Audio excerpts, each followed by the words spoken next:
What is up everyone, Movie Way, back again with another end of month vlog. This is just me talking about everything I have watched in the month of October 2020.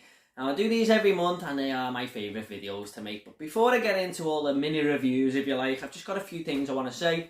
This month I did hit 600 subscribers. Thank you very, very much to everyone who has pressed that subscribe button, everyone who's continued to be subscribed and watches my content. I really hope all the content that I do from now and in the future is up to your standards and you like to enjoy these videos. So thank you so much. The community is amazing here on YouTube. I've met so many nice people, so many people who comment. It just means the world. It really, really does. So thank you so much. I'm amazed that I've even hit 600 subscribers. So thanks a lot to you guys. Secondly, I just want to say I hope the camera quality is improved on this video, because I know the last few videos it's been a little bit blurry and it's all to do with the new camera I'm using. But hopefully this is better, but I can't see myself on the video, so hopefully I'm all in the middle and everything like that. But let me know down below if the video quality is any better or any worse. Just let me know, but I'm pretty sure it will be better.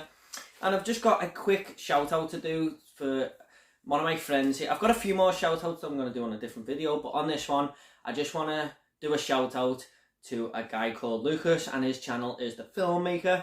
And the reason I'm doing it on this video is because he made a music video in his college this month, and it was the first one he'd made, I think, that he had to do for like a college project, and he threw it on his YouTube channel. And you can actually go on Letterboxd and review this video.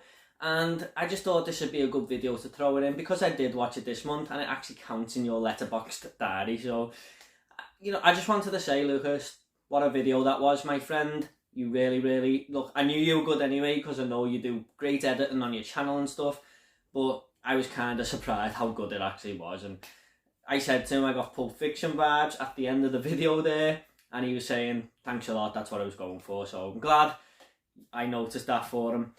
Lucas, fantastic video, fantastic YouTube channel. He knows his stuff about movies, and he's only a young lad, and he's going to go far in life. I guarantee it. So I'll leave his channel link down below. Now I'll leave a link to his music video down below, and if you want to subscribe to his channel, which I please hope you do, please do that when you click on the video. So let's just get into what I've watched in the month of October 2020.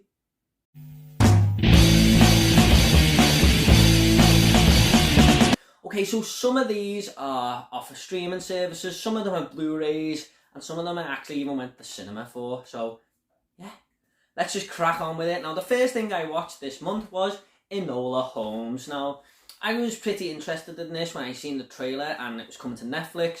I decided to watch it, and it had Henry Cavill in. Millie Bobby Brown was fantastic in this, I thought. And it was a really, really good little side story to Sherlock Holmes. So it's like Sherlock Holmes' sister, and she has to discover where her mother's gone because she's gone missing. And she goes on a nice little adventure. And it was a really, really good film. I really enjoyed it. I do have a full review for this. If you want to check it out down below, I'll leave my 2020 movie playlist down below. And if you want to see me talk in more detail about that film, go ahead over there. But I think I give it like a 7 out of 10. I enjoyed it. It was a nice, colourful movie. Really, really fun film. Nothing special, nothing amazing, but a good adventure film. Especially for people who are like, you know, young kids and the family, basically. Thought it was a good movie. The next one I watched was something I did mention last month, but I finished it this month. And this was on Shudder, and it was Eli Roth's, or Eli Roth, I think it's Eli Roth, History of Horror. Now this is a horror documentary series that Eli Roth made about, like, one episode is vampire movies, another episode might be zombie movies, and slasher movies. There was actually 2 parts to do with slasher movies, which were my favourite ones. And it was just good to see him talk about all the past movies that have changed the face of horror, that are important to the horror genre.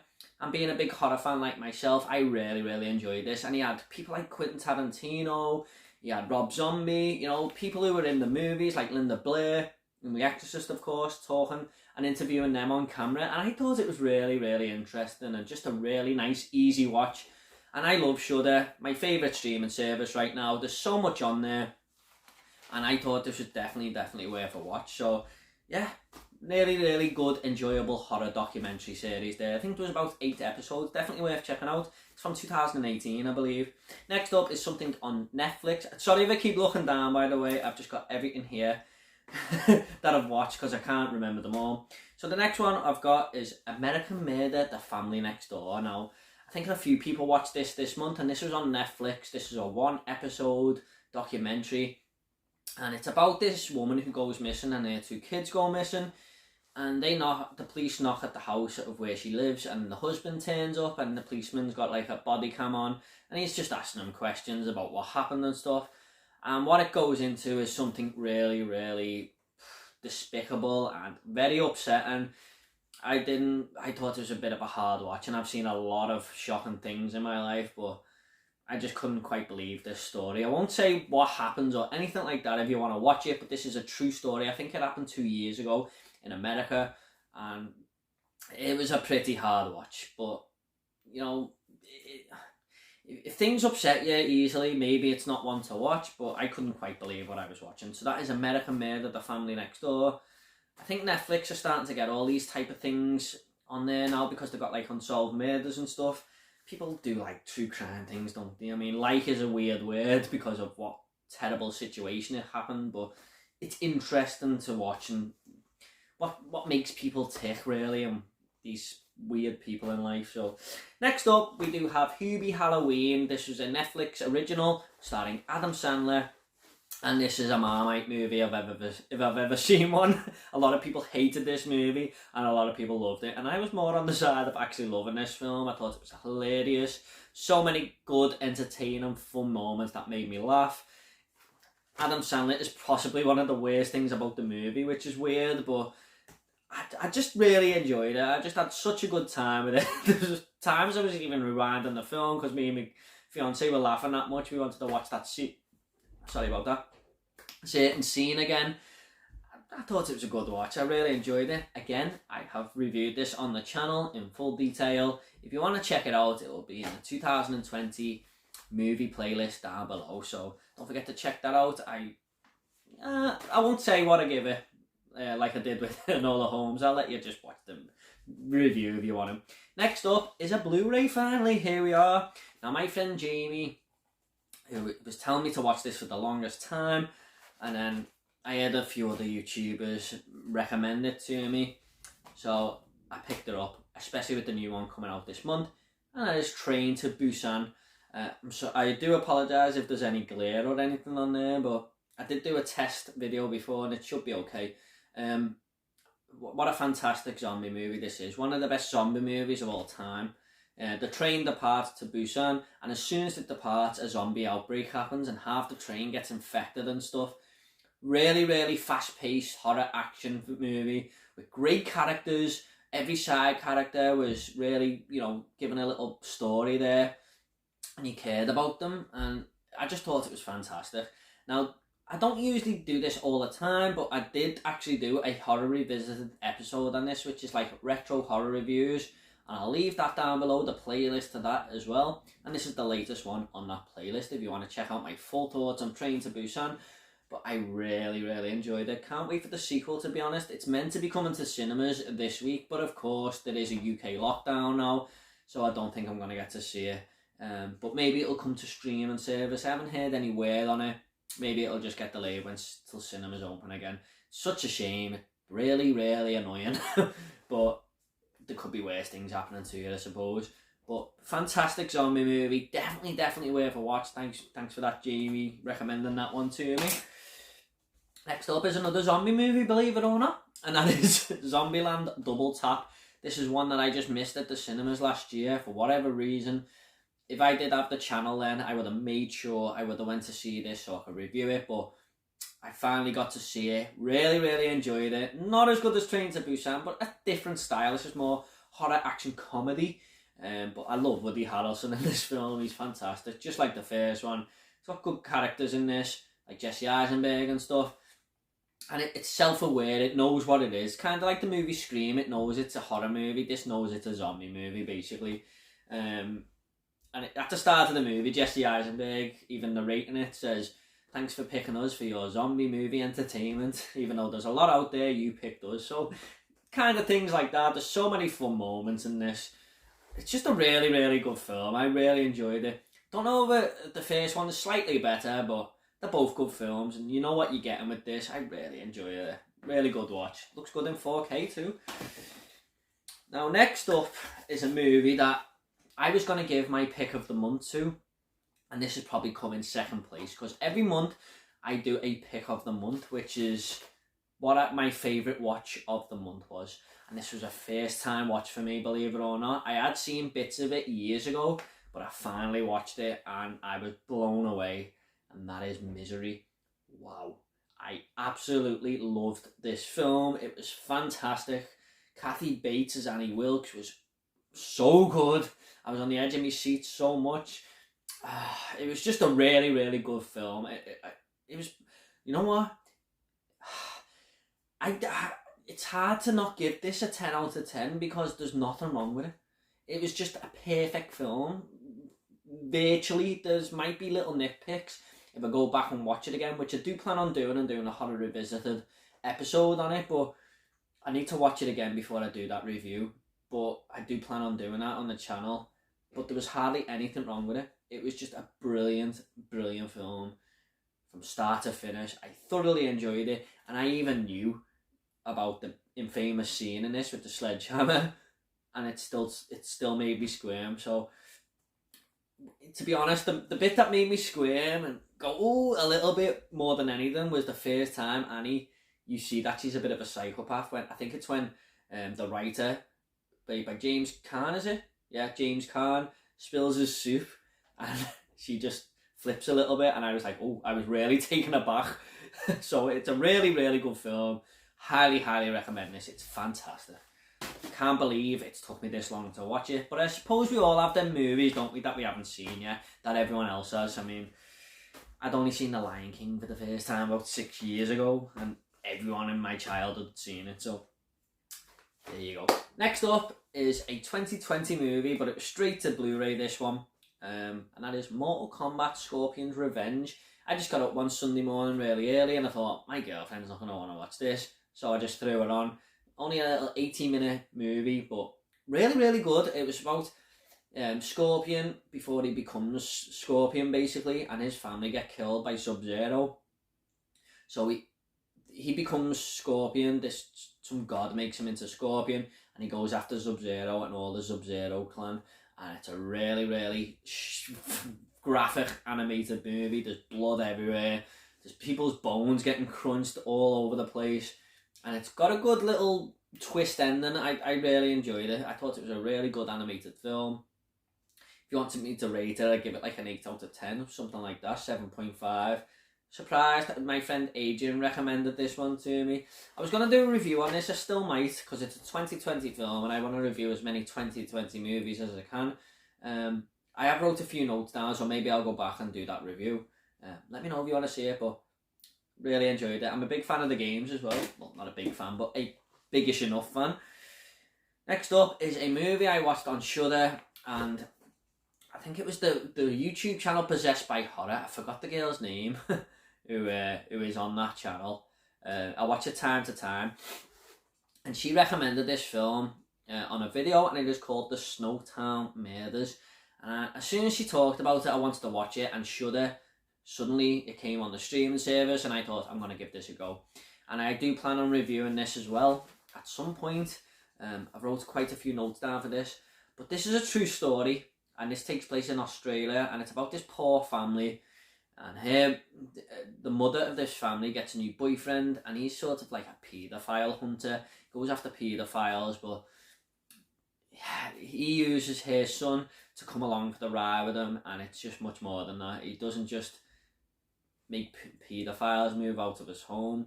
Basically, he goes around doing a lot worse things to them, and you know what, it was quite shocking. I felt quite dirty watching this because everything's just filmed like a Shane Meadows type movie where it looks so realistic, but it takes place in this not very nice neighbourhood and stuff like that, and you know, it just didn't really, it was a weirdly filmed movie, and it was just a horrible watch really. It's quite a sick film, and there's so many horrible scenes, and it just made me feel not very nice watching it. But you know what? It was a very effective film as well. I wouldn't say I enjoyed it. It was like one of them movies that shock you, but there's something about it. I would recommend this, to be honest. But it's not your average film. It's definitely a different type of movie. And I read up on all the murders and stuff after this, and I think he's Australia's worst serial killer or something like that. But good performances as well. It was a really, like I said, a Shane Meadows type film made in Australia. That's the best way I could describe it. And it's worth a watch if you like horror and thriller and stuff.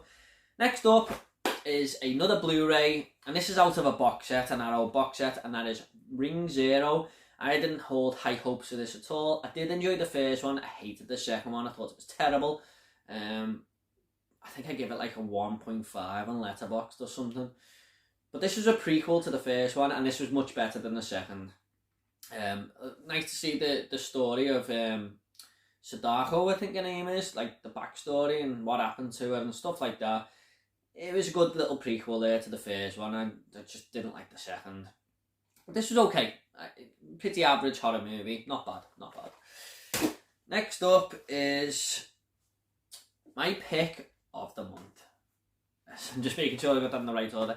This is my pick of the month. It's no surprise to anyone who watches this channel when I talk about horror. It's my favourite horror movie of all time. It's the Texas Chainsaw Massacre. How could I not give this pick of the month? Just stands the test of time. My fiance watched it for the first time. She loved it. And she was really taken aback by the bit where Leatherface hits the guy on the head with the hammer and slams the door shut. She was like, oh. So it even had an effect on her. It's a really, really amazing horror film. It really is. So gritty. The way it's filmed is perfect. It's just... Look, I don't even think Tobe Hooper realised how good this was going to turn out. I think he might have fluked this movie a little bit. I'm sorry if he never. I do apologise. But it just feels like it wasn't fully meant to be this good. I don't know. Because the way it's filmed and stuff, it's absolutely amazing. It's so effective. And I just love it. I love Leatherface. I love the story. You know what? These are the type of movies that are scary to me because they're realistic. I wouldn't put it past anyone in the outback of Texas doing this right now, killing people. You just wouldn't put it past it because it happens in real life, and this was actually based on a true story. So to me, these are the best type of horror films. Like Misery, I know it's a Stephen King novel, but it's realistic.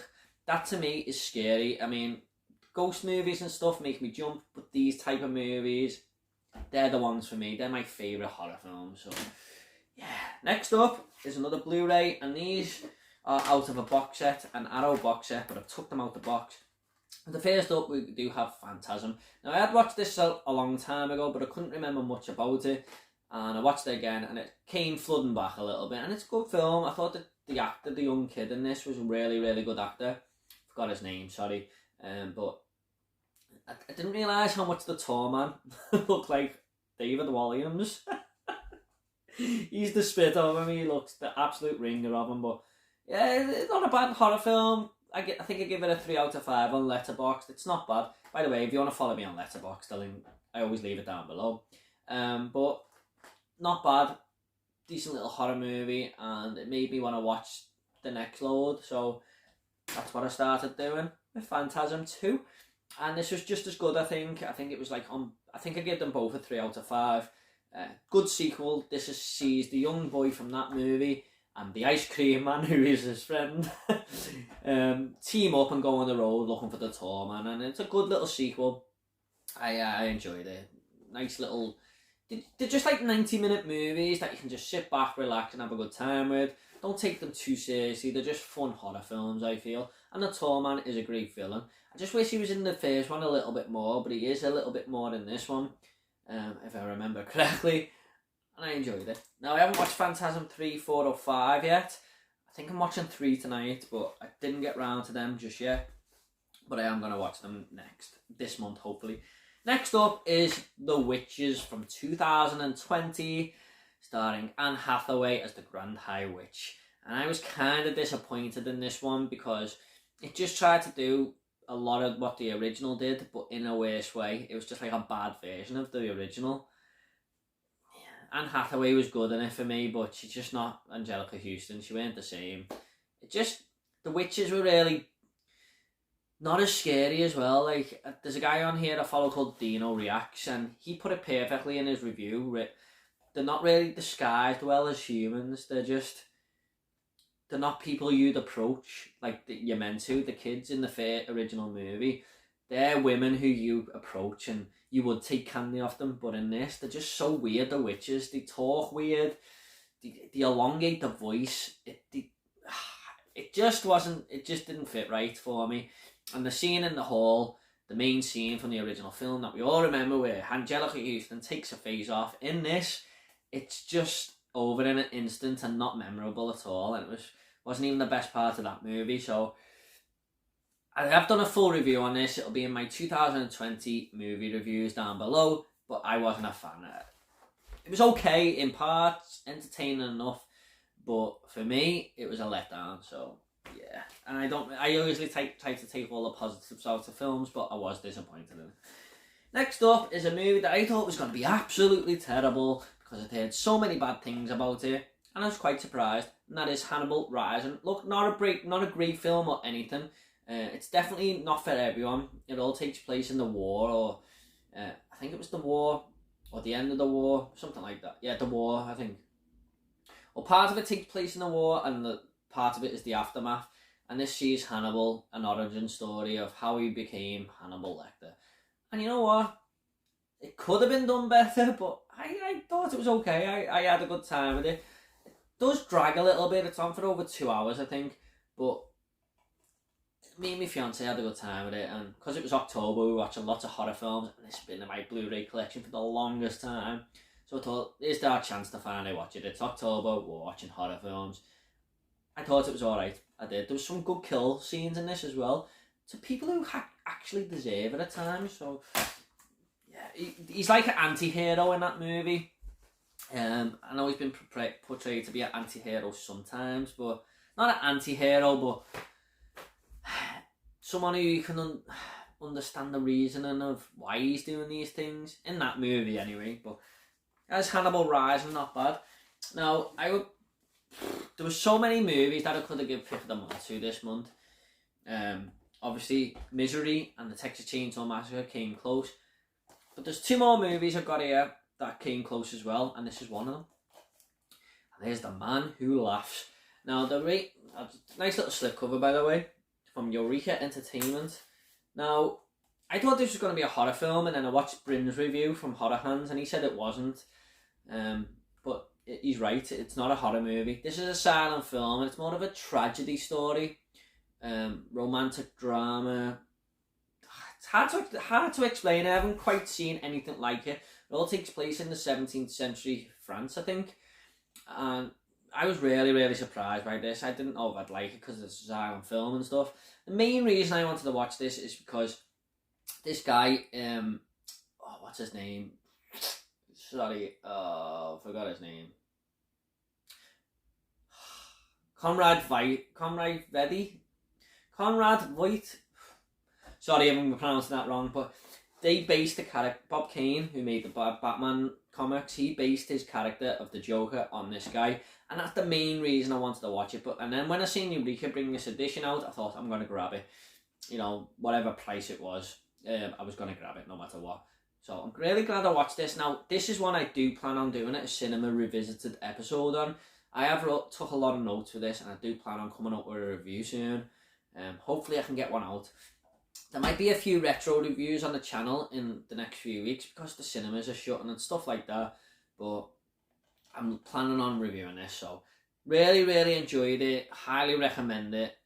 And I didn't think my fiance would like this, so I watched it on my own. And after watching it, I think she would have actually liked it. So I'd definitely give this a go. Definitely. And that is the oldest movie I own in this collection. 1928. So yeah. Next up we have Borat, subsequent movie film, another movie I reviewed on the channel, and it'll be in the link down below. I really was surprised how brave Sacha Baron Cohen was this time around with this daughter he's got in the movie as well. I think her name's Taka or something. She's just as brave as him. She was brilliant in the movie, and she made it a fresh outing, because I thought this could be, pushing it too far. Borat is something that happened a long time ago, like 15 years ago, that movie. So I thought, is this really going to work this time around? But when he has the daughter with him, it just works so well. And it's such a clever film. I mean, they started shooting in 2019, and it has a lot of the coronavirus involved in the story. So it's like Sacha Baron Cohen made it up as he went along, which is absolute genius. I think I didn't give it a 10 out of 10, but in a way it is, because it's so genius, the way he has come up with this story, and I was so surprised how good it was. It was so good. Really, really enjoyable film, but check my review out if you want. That will be down below. Now, next up is a movie I should really own on Blu-ray, but this was another first time watch for me, like Misery.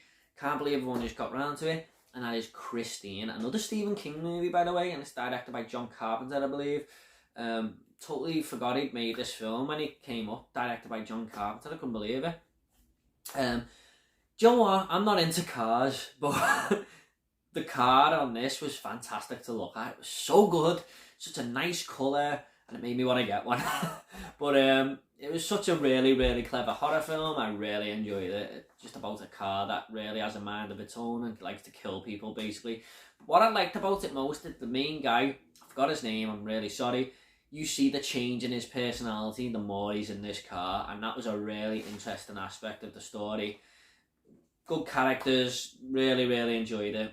And I'm going to grab it on Blu-ray as soon as possible. That's my next Blu-ray that I want to grab more than anything. I want it in my collection now, so yeah, really, really good film. That's another one. Could have got pick of the month. Next up is The Craft Legacy. Now, the best way to describe this is the same as The Witches. Does a lot of things the original does in a worse way. Yeah, I didn't hate the movie or anything. I actually enjoyed it a little bit more than The Witches, but just not as good as the original, not on par with it. The main girl in this was really, really good. I thought she was a fantastic actress. And so were the other girls, to be honest, but there's no backstory for the other girls. If you remember the original, there's lots of backstory there with the main four girls. In this one, it's just the main girl who gets explored, and that was a real letdown for me. So, yeah, I just it's not as good as the original, but watchable. If you like the original, I do recommend it, because you might like it. And it's a little bit of a sequel / remake. It doesn't quite know what it wants to be, but it's a bit of both. Next up, we have The Nightmare Before Christmas. Now, my fiance wants to watch this every October. We've had a discussion, is it a Christmas film? Is it a Halloween film? And I'd like to say that she was right, because this is more of a Halloween movie, I feel. But I like the way it mixes both of the holidays in one. And you know what? I was not really wanting to watch it because we'd only watched it last year, but I enjoyed it this time around even more. That opening scene, This Is Halloween, is fantastic. And you know what? I was watching this going, I don't know if Tim Burton actually thought this up. I know he didn't direct it, but it is Tim Burton's Nightmare Before Christmas. I don't know if he's thought this up, but he must have some mind to think of all these characters and, exploring different holiday seasons, going through the 3 doors and stuff. It just makes me think, I wish I was as creative as that. I like to feel like I'm a creative person, but when you see people like that thinking things like this up, it's just beyond belief how anyone can come up with this. And you know what? I really enjoyed it. I think I gave it a 4 out of 5 on Letterboxd. It gets better the more I watch it, this film, and it deserves the cult following that it's got. Because every time I go to Forbidden Planet in Liverpool, there's loads of figures and stuff of this, so I thought a lot of people must collect this stuff. And there's actually a page called Jilly Rocks the Metal who's showing some of these figures off that she's got, and I thought they were fantastic, and it made me want to get some of my own, really. But yeah, brilliant film. Some of the music in it's great. And finally, guys, we are there with the last movie I watched this month, and I watched it on Halloween. Can you guess what it is? Yes, it's Halloween. And you know what? Another one that could have got pick of the month. There was 5 really solid films there that could have got it. Every time I watch this, Sorry. Every time I watch this, it's a bit like Nightmare Before Christmas, actually, it gets better. You know, I actually really appreciated Donald Sutherland this time around. He's great in this. He's just such a good character. I didn't really... Donald Sutherland. Donald Pleasance. Sorry about that. I really appreciated him this time around. Thought he was a great character. And you know what I loved? With the kid Lonnie is knocking at the Myers house and he's hiding behind a bush and he goes, "Lonnie, get your ass away from there." And then Lonnie runs away and he does this big smile like he's all happy with himself. Thought that was quite funny. But you know what? The acting in this isn't great, but there's still good characters the way they act and stuff. I mean, they're not great actors, but something about the characters, I don't know. Michael Myers, brilliant villain. Some of the death scenes in this are a little bit dated. You don't see too much. But I don't mind that. You know, I loved it. I didn't realise how much the music was actually played in this. It's played in nearly every scene, but it works so well. It's so effective. I really enjoyed it. It's such a good film, this. It really, really is. And that is it, guys, for this end of month vlog for October 2020. Quite a bit of horror in there. I hope you all enjoyed it. I do this every month. So, there you go. I hope you all enjoyed the mini reviews. Don't forget to check out the filmmaker, his channel and his music video. Give him some support. Please, if you want to comment about any of these movies, leave it down below and I will reply to every single one of you, I promise. And if you want to subscribe, it's up to yourself. Hope the video quality was better and stuff. And once again, thank you so much for the 600 subscribers. You guys are the best. Because without you lot clicking that subscribe button, I don't have a channel. So thank you so much. Take it all easy, guys. And I'll see you all in the next video.